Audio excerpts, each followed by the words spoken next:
Bonjour à tous, on se retrouve aujourd'hui pour les résultats de NXT du 1er septembre 2020.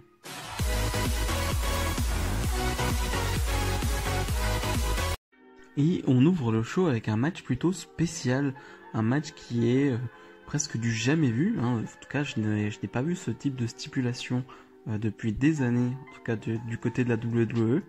Un match Street Fight, mais 3 contre 3. Alors oui, les matchs Street Fight, on en a déjà vu, une paire et une paire. En 2 contre 2, pas sûr d'en avoir déjà vu. Mais alors 3 contre 3, c'est sûr et certain, je n'ai jamais vu ça. En tout cas sur les 4-5 dernières années. Peut-être que ma mémoire a quelques problèmes, mais en tout cas je crois pas avoir vu ça. Donc on va avoir El Legado del Fantasma, hein, le clan de Santos Escobar, face au champion, au nouveau champion par équipe Breezango et Isaiah Scotters, qui lui est en guerre face à Santos Escobar. Donc on réunit quelques guerres et on met les champions par équipe là-dedans, dans un match comme je disais avec une stipulation plutôt inédite, et c'était très fun, vraiment très très cool. Je doutais pas que ça allait être cool parce que la stipulation permet du coup d'avoir tout le monde sur le ring et en dehors du ring, c'est-à-dire que t'as un mouvement quasiment sur la totalité du match, t'as pas de moment d'attente, tu vas pas te retrouver avec 5 minutes où tu te dis bon le temps est long, non, tout s'enchaîne, des fois peut-être trop vite, voilà, je peux comprendre que certains se perdent dans ce type de match parce que même la caméra des fois se perd tellement il y a de l'action en fait, parce que t'as 6 hommes quand même qui se battent sur le ring et en dehors, donc je peux comprendre que ça aille trop vite pour certains et que ce soit un peu illisible. Moi pour le coup j'ai trouvé ça top, j'ai trouvé que l'utilisation des objets était bonne, il n'y en a pas eu de trop en plus. Je trouve que la seconde partie du match on a vraiment plus du catch classique sur le ring, et mais il y a un point négatif, c'est même pas de leur faute en fait, c'est on voit même pas quand Fandango passe la table, voilà, passe à travers une table. C'est pendant la pub, voilà, on nous montre le replay après, mais c'est un spot qui se passe pendant la pub, donc ça fait un peu chier de pas voir ça, mais bref, c'est pas de leur faute. Et puis on va avoir une intervention d'Imperium, voilà, les anciens champions par équipe, qui vont attaquer Tyler Breeze. Ils vont vouloir s'en prendre à Fandango aussi, mais Fandango avec Isaiah Scotters vont se retrouver sur l'estrade et vont faire un saut voilà, sur tout le monde. Très impressionnant, hein, clairement le spot du match, c'était très très cool. Je sais même pas si c'était une estrade, j'avais l'impression qu'il y avait une palette, enfin c'était très bizarre.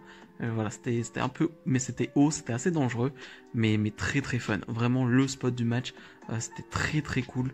Ça fait du bien, ça fait vraiment plaisir de voir ce genre de spot. Et Isaiah Scotters qui finalement va faire le tombé sur Santos Escobar, donc le champion Cruiserweight, et une victoire du coup de Breezango et de Isaiah Scotters.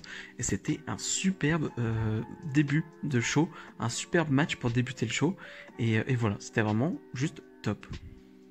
Casey Catanzaro face à Candice LeRae, 3 minutes de match, voilà. Voilà, un match vraiment très court, vraiment pas grand chose à retenir.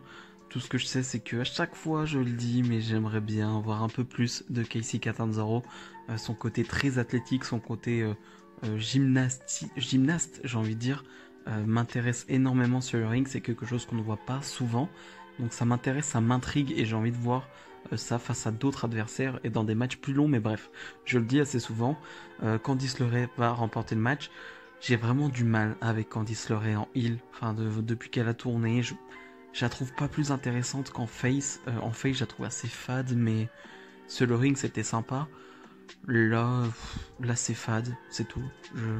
Y a rien. Je trouve pas ça terrible du tout. On va faire une promo en fin de match pour dire que l'amitié entre Kayden Carter et Casey Catanzaro, ça lui rappelle son amitié et celle avec Tegan Nox. Oui, parce que c'est un peu la guerre du moment, on va dire. Et on va dire, je t'invite à la maison, voilà, pour un dîner Tegan Nox pour en discuter. Mais voilà, bref, c'était, y a pas grand chose à retenir, mais ouais, c'était un peu décevant. Bronson Reed face à Timothy Thatcher. À chaque match de Timothy Thatcher, je me dis, est-ce que son style va réussir à matcher avec le style de son adversaire? Parce que comme je le dis toujours, Thatcher a un style très particulier que personne n'a vraiment, hein. Du côté d'NXT, c'est vraiment un style très singulier, voilà, avec beaucoup de soumission et un catch à l'ancienne, j'ai envie de dire. Et avec Bronson Reed, ça match plutôt bien. Alors, c'est encore un match très court, hein. On n'est pas sur un long match. Bon, on peut comprendre parce que bon, il va y avoir un long match dans ce NXT, donc on peut comprendre que voilà, on ne fasse pas que des longs matchs. Mais voilà, mais c'était sympa de ce qu'on a vu. Mais tout va se jouer après une intervention de Austin Theory, hein, lui qu'on a vu de retour la semaine dernière du côté de NXT, qui va attaquer Bronson Reed dans le dos de l'arbitre. Bronson Reed va revenir sur le ring et Bronson Reed va prendre prise de soumission de la part de Timothy Thatcher et Timothy Thatcher va remporter ce match. Donc on se dirige tout droit vers un programme entre Austin Theory et Bronson Reed. Ça peut vraiment être sympa, vraiment ça peut être cool. On va voir ce que peut donner Austin Theory face à un bon combattant comme Bronson Reed, mais voilà, en tout cas Timothy Thatcher qui prend une victoire en tout cas. Je vois bien lui continuer à être dans la course pour le titre nord-américain.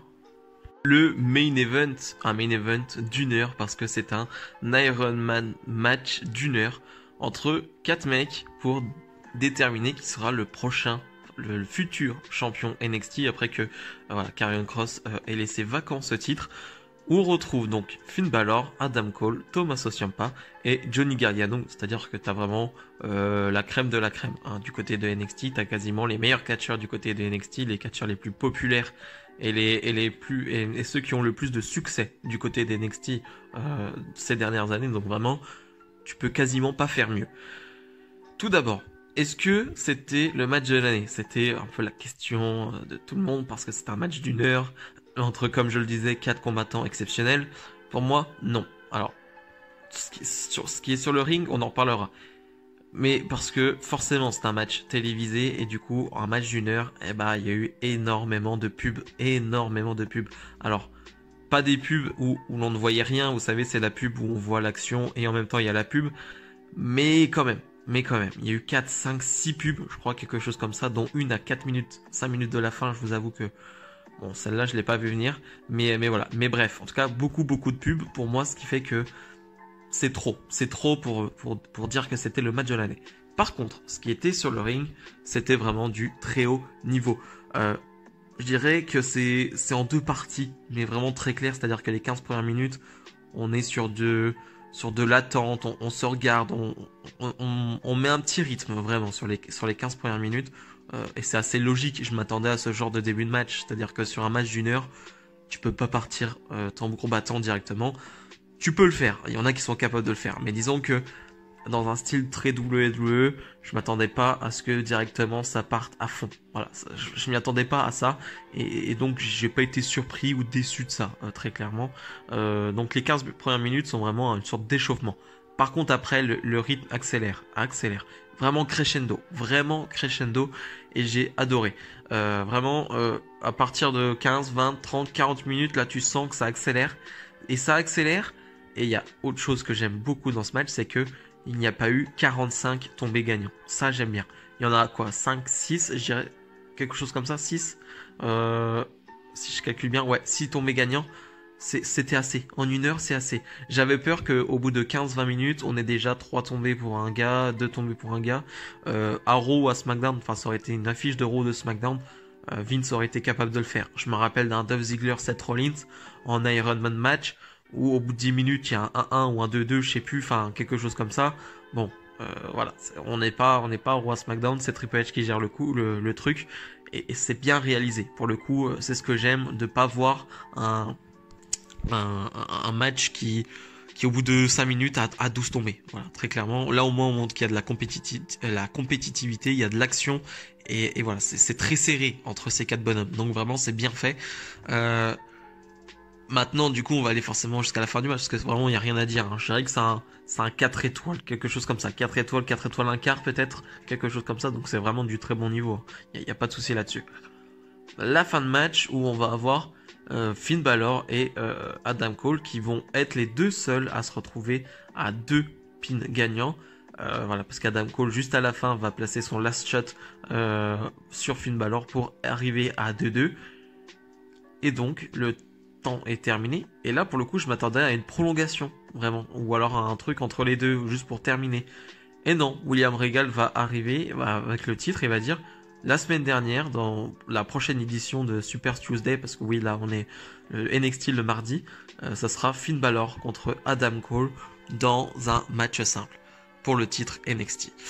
Et je sais pas si c'est de la bonne rage. C'est-à-dire qu'on te met un match d'une heure où tu espères avoir un gagnant quand même sur un match d'une heure.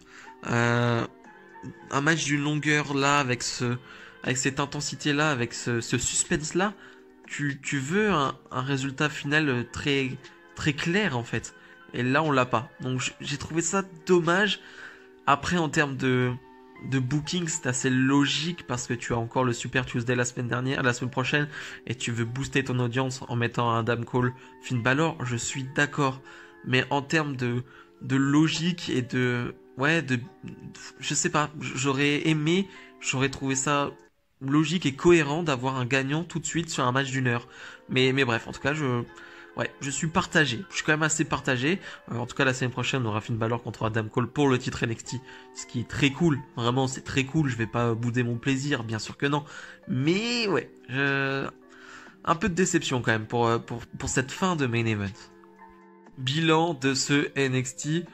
J'ai adoré le Street Fight et j'ai adoré le main event, mis à part la fin bien sûr, mais voilà, vu qu'il y avait ce main event d'une heure, on n'a pas eu un NXT très consistant, on n'a pas eu énormément de choses, et c'est logique quand t'as un match d'une heure, ça prend beaucoup de place, donc c'est normal. Et mais sinon, ce qu'il y avait quand même en dehors de ce match d'une heure était vraiment très sympathique, voilà, c'était le match d'une heure qu'il fallait retenir, et ce Street Fight que j'ai trouvé vraiment excellent. Et puis la semaine prochaine, forcément, on a Finn Balor contre Adam Cole, donc forcément légère ou grosse hype pour la semaine prochaine. Si vous avez aimé cette vidéo, comme d'habitude, n'hésitez pas à mettre le pouce bleu et à commenter et à vous abonner. Surtout, ça me fera énormément plaisir. Nous, on se retrouve dès samedi pour la review de WWE SmackDown. Salut!